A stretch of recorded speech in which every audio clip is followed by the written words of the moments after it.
Hello student, welcome to Sanskrit course. Let us begin Sanskrit session. अब आप इस session में जो लेसन की हिंदी पढ़ चुके हो, लेसन है लेसन नंबर 2 वृक्षारोपणस्य महत्वम, इसे मैं आपको पहले पढ़ा चुकी हूँ। अब मैंने आपके लिखने के लिए दिया हुआ है, इसे आप स्क्रीनशॉट ले लीजिए।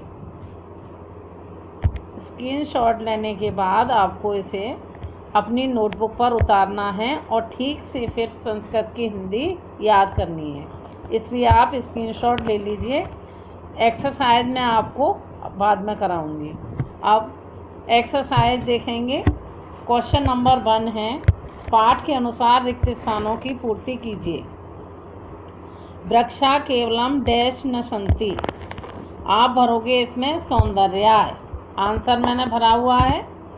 सेकंड है, वृक्षाणाम रक्षा आवश्यकी, वृक्षाणाम डैश आवश्यकी, आप क्या भरेंगे, रक्षा आवश्यकी। थर्ड, वृक्ष छेदे डैश भवति, क्या भरोगे, जीव हत्या भवति।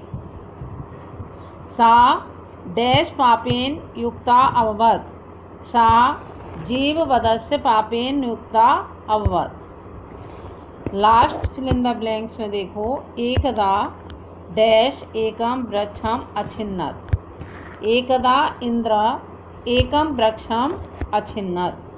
निम्नलिखित का परस्पर मेल कीजिए। क्वेश्चन नंबर एक्सरसाइज में आपका 2 दिया हुआ है, इसमें आपको करेक्ट ऑप्शन सामने लिखना है। ब्लू इंक से करेक्ट ऑप्शन लिखा हुआ है सामने। 10 हृदय समा पुत्रा, वृक्षाणाम अभावे मरुभूमि प्रसारा, 10 कूप समूह बापी, 10 बापी समूह हृदय, 10 पुत्र समूह द्रुमा। इस तरह से क्वेश्चन नंबर 2 भी आपका कंप्लीट हुआ, मेल करना। अब थर्ड देखिए, उचित पद को उचित स्तंभ में लिखिए।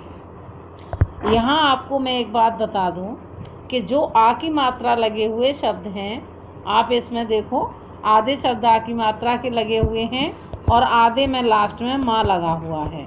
तो जिनमें माँ लगा हुआ है वो नपुंसक लिंग है, और जिनमें आ की मात्रा लगी हुई है वो आपके स्त्रीलिंग शब्द हैं। ठीक है, ध्यान रखोगे इसको। तो नपुंसक लिंग पहले देख लीजिए, जलानाम, पोषणम, ग्रहम, एकम, ये नपुंसक लिंग शब्द हैं। अब बचे हुए शब्द रह गए आ की मात्रा के, मृत्तिका, कथा, एका, रक्षा। तो बच्चों इसको ठीक तरह से पहचान कर लीजिए, जिससे आपको रटना ना पड़े और आप समझकर ही इसे कंप्लीट कर सकें। क्वेश्चन नंबर 4 है, इसमें आपको क्वेश्चन है आपका, निम्नलिखित में धातु, पुरुष और वचन लिखिए। 3 कॉलम बनेंगे आपके।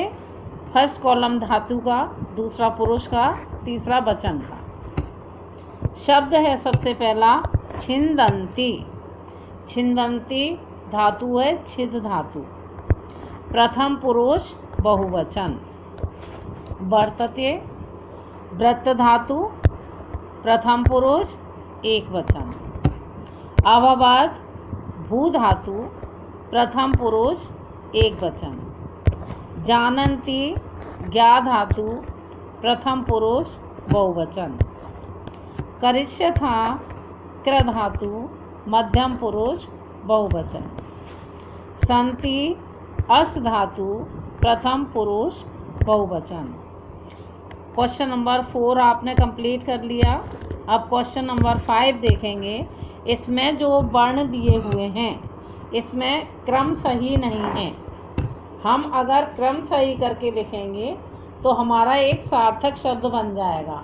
ऐसे हम पढ़ेंगे तो ऐसे क्या पढ़ेंगे, चारोड़ स्य प, तो हमारा निरर्थक शब्द बन रहा है। अब इसको हमने सही शब्द को सही जगह पर लगाया तो शब्द बना हमारा वृक्षारोपणस्य। अगला है जगदीश, श्री जगदीश चंद। दूसरा, दोबारा इसे एक बार देख लो। फर्स्ट में वृक्षारोपणस्य, मरुभूमि प्रसारा, श्री जगदीश चंद्र, परिवेशस्य छायादानेन, 10 वापी समूह। तो जब हमने वर्ण क्रमों को व्यवस्थित किया तो हमारा सार्थक शब्द बने। आंसर सब आपके पास पहुंच गए हैं। सारे आंसर आपको ठीक से देखने हैं। अब एक पद में उत्तर लिखिए। वृक्षा केवलम किमर्थम न सन्ति। क्वेश्चन की हिंदी बनेगी वृक्ष केवल किस लिए नहीं होते। आंसर है वृक्ष केवल सौंदर्य के लिए ही नहीं होते। आंसर वृक्षा केवलम सौंदर्याय न सन्ति। सेकंड क्वेश्चन है वृक्षाणाम अभावे कस्य प्रसारा संभवति। आंसर वृक्षाणाम अभावे मरुभूमिस्य प्रसारा संभवति। थर्ड क्वेश्चन केचित् स्वार्थपूर्तये किं कुर्वन्ति। आंसर केचित् स्वार्थपूर्तये वृक्षान् छिन्दन्ति। क्वेश्चन 4 एकदा इन्द्रः कम् अछिन्नत्। आंसर एकदा इन्द्रः एकं वृक्षम् अछिन्नत्। क्वेश्चन नंबर 5 इंद्रा कस्य पापेन युक्ता अभवत्। आंसर इंद्रा जीववधस्य पापेन युक्ता अभवत्। अब लास्ट क्वेश्चन है। इस लास्ट क्वेश्चन में जो श्लोक आपका लेसन में दिया हुआ है उसको इनकम्प्लीट लिखा गया है। मैंने कंप्लीट कर दिया है। ब्लू इंक से जो आपकी खाली स्थान है वो भर दिए हैं। 10 कूप समा वापी, 10 वापी समो हृदय, 10 हृदय समा पुत्रा, 10 पुत्र समो द्रुमा। इसका अर्थ आपने ऊपर समझ ही रखा है। एक बार फिर सुन लीजिए। 10 कुओं के समान एक जलाशय होता है और 10 जलाशय के समान एक गहरा तालाब और 10 गहरे तालाब के समान एक पुत्र का जन्म होना होता है और 10 पुत्रों के समान एक वृक्ष को लगाने का महत्व माना गया है। तो आज मैंने आपको ये लेसन कंप्लीट करा दिया। अगले सेशन में आपको लेसन 3 की हिंदी समझाऊंगी। धन्यवाद।